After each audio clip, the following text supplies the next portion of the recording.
Welcome back to our coverage on the Hill Country floods 1 year later. I'm Henry Ramos. We're reporting live in Ingram. As I mentioned at the beginning of this newscast, an event just now getting underway over in Kerrville at Louise Hayes Park. It's one of many events that are happening this weekend.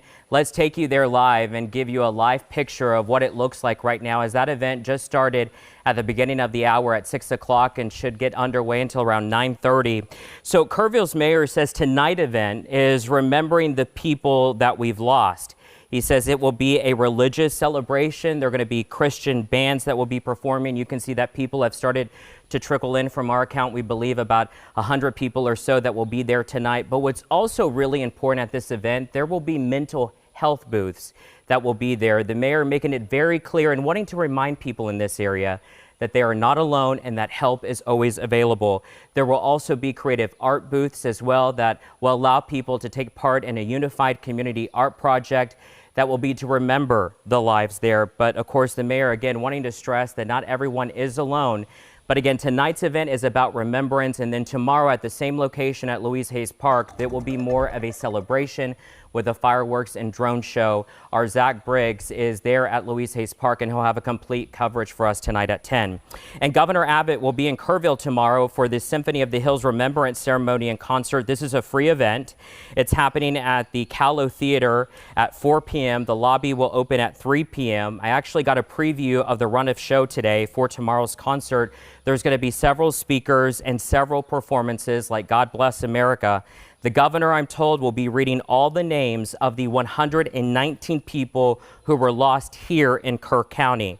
That will be toward the end of the event. We will actually be streaming that event for you if you would like to take part in it. Again, it begins at 4 p.m. We'll be streaming on all of our platforms. And of course, the governor will be there reading the names of the people lost. And that again is happening tomorrow.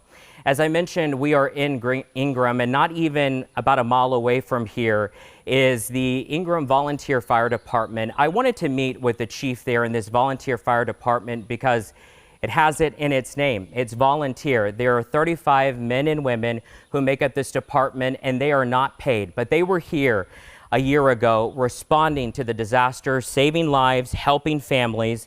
And I wanted to sit down with the chief, Diana Backus, to talk about how the department has changed a year later, but to also talk about her healing journey and one that is still ongoing. Here's a portion of our conversation, but I really want you to pay attention to the second thing that the chief said. It is a key takeaway the chief hopes that you remember.